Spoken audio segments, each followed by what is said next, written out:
ضیاء الحق کا جو ایکشن تھا پاکستان میں ہونے والے تمام ملٹری ایکشنز کی طرح accept that of Ayub Khan, وہ امریکیوں کی پرائر انفارمیشن کے بغیر ہوئے. ٹھیک. جالیہ والا بھی، جالیہ والا اس لیے پتہ چل گیا ہوگا کہ بریگیڈیئر قاضی جو جیک کے سربراہ تھے وہ مارچ 1969 سے 2 مہینے پہلے ایوب خان کو یہ پیغام پہنچا آئے تھے کہ اب آپ کے جانے کا وقت آ گیا. صحیح. تو اٹ از کوائٹ لائکلی کہ امریکنس کو پتہ چل گیا تھا. لیکن ضیاء الحق والا اور یہ پرویز مشرف والا نو. اور ضیاء الحق کو منہ نہیں لگاتا تھا کارٹر. جی ایسے ہی. اور اس نے انوار الحق سے تو ویلیڈیشن لے لی جی، اس کو انٹرنیشنل ویلیڈیشن حاصل نہیں تھی. ہی واز اے پرایا. بالکل ایسے ہی.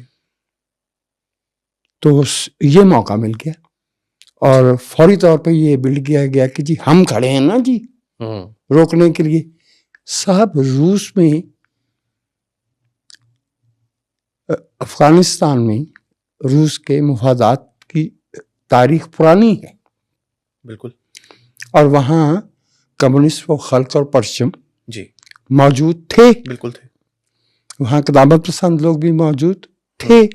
تو وہاں تو یہ جھگڑا پاکستان کے ساتھ کیا تعلق تھا؟ روسی کس خوشی میں پاکستان آ جاتے؟ وہ تو اگریشن ہوتی. بالکل ہوتی. یہ تو انہوں نے خود انوائٹ کیا تھا. وہ تو انہوں نے انوائٹ کیا تھا. جی. اور یہ گرم پانی میں جا کے نہانا 1913 سے رشینز کو اس کی ضرورت ہی نہیں تھی. جی ایسے ہی. پتہ نہیں کہاں سے کھود کے لے آئے. یہ ساری باتیں وہاں بیٹھ کے میز پہ گھڑی جاتی ہیں نا. جی. جواز فراہم کرنے کے لیے. جواز فراہم کرنے کے لیے. ضیاء الحق کو ضمانت مل گئی اپنی عملیت کی لانجیوٹی. جی بالکل. بھٹو صاحب کو وہ 4 اپریل کو ختم کر چکے تھے لوکلی. جی. ان کو انٹرنیشنل آئسولیشن کا سامنا تھا. اس میں پھر الحمدللہ امریکہ بھی آیا، سعودی عرب بھی آیا، پینی بائی پینی آیا، ایرانی بھی، چائنیز بھی آئے. چائنیز نے بھی ساتھ دیا. چائنا کی سفیر بھی وہیں پہ گھوما پھرا کرتی تھی ان علاقوں میں جہاں سے founding fathers also known as مجاہدین. یہی کہا تھا نا ریگن نے. جی بالکل یہی کہا تھا. ہم کہہ رہے تھے اس ملک کے اقلیت بھی نہیں، ہم اس ملک میں اقلیت بھی نہیں ہیں، ہم اس ملک میں صرف محض ایک گروہ ہیں. اگر 200-400 ہوں تو I'll be astonished. بالکل ایسے ہی. We don't represent anybody. We are exiles at our own home and in our own lifetime. And we have no stakes in decision making and policy making in this country. لیکن ایک عجیب بات ہے علی وارثی کہ یار ہر 5 برس کے بعد جو ہم 5 برس پہلے بک رہے تھے وہ ونڈیکیٹ ہو جاتا ہے. بالکل ایسے ہی ہے. ہو گئے 100%. ہمارے اور امریکہ کے تعلقات کبھی بھی اسٹریٹجک نہیں تھے، ہو سکتے ہی نہیں. اب انڈیا اور امریکہ کے تعلقات اسٹریٹجک ہیں. ہمارے ٹرانزیکشنل تھے. بالکل. انہوں نے ہم سے کام لینا تھا، ہمیں اسلحہ دیا، پیسہ دیا اور کہا کہ تم یہ ٹریننگ کیمپ کرو اور ٹریننگ دو اور ان کو اس طرح سے لانچ کرو اور یہ کرو. ضیاء الحق نے اس کو انشور کیا کہ جو ٹرانزیکشنز ہیں وہ تھرو ISI ہوں گی. وہ کوئی نیک نیتی نہیں تھی، وہ بیسیکلی چاہتا یہ تھا کہ امریکی جو ہے وہ یہ لڑنے والے جو وہ داڑھیوں والے وہ پگڑیوں والے ہیں نا ان کے ساتھ ڈائریکٹ نہ ہو جائیں. جی صحیح. وہ اپنا انفلوئنس قائم رکھنا چاہتا تھا نا. جی جی تو 789 میں ختم ہو گیا, بالکل ٹرانزیکشن ختم ہو گئی. بالکل. میں نہیں سمجھ سکتا کہ ہلیری کلنٹن کس خوشی میں کہتی ہے کہ وہاں سے ہمارا جانا جو ہے وہ غلط تھا. وہ کام ہی ختم ہو گیا تھا. پاکستان کو جو ہے وہ پاکستان نے جنیوا معاہدے کی اسی طرح خلاف ورزی کی جیسے اب افغانوں نے دوحہ معاہدے کی خلاف ورزی کی. ٹرو. یہ تو کابل میں نماز پڑھنا چاہتے تھے, پتہ نہیں وہاں کی نماز میں کوئی اسپیشل بادام اور وہ ڈالے گئے ہیں جو زیادہ اس کا ثواب زیادہ ہے.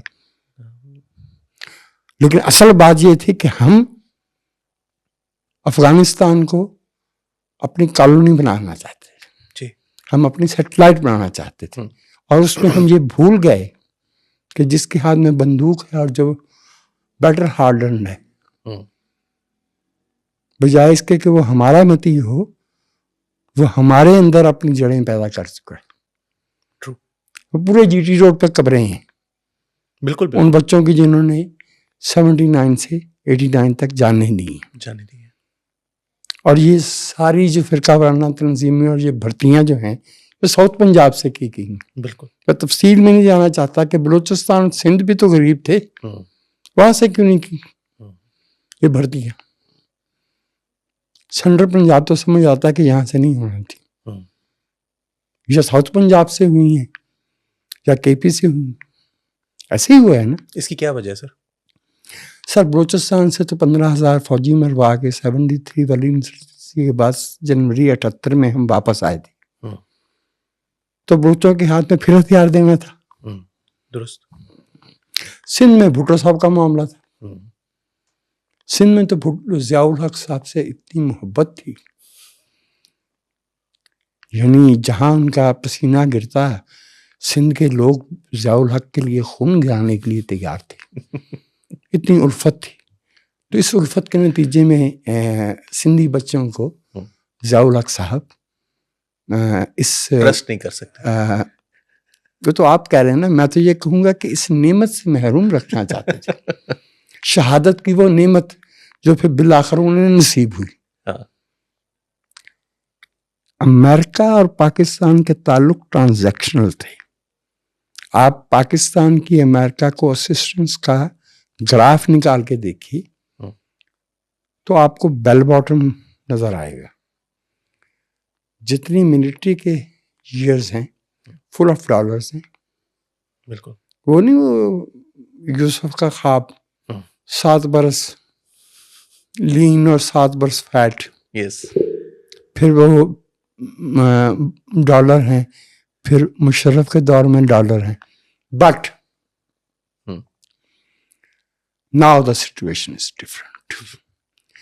Pakistan has lost not just the dignity and trust of a nation,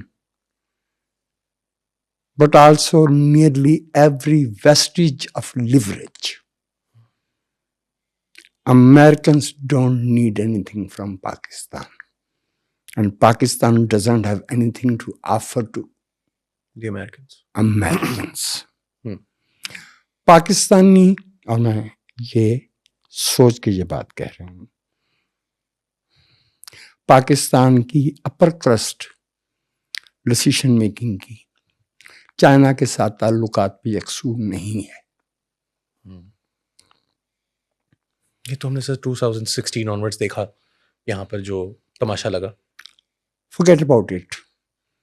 That the CPEC thing and our relations with China will ever blossom into a strategic, trustworthy, mutually beneficial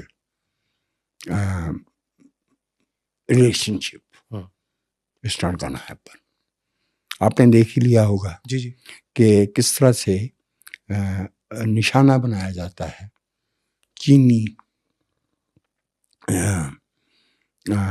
workers کو تنصیبات کو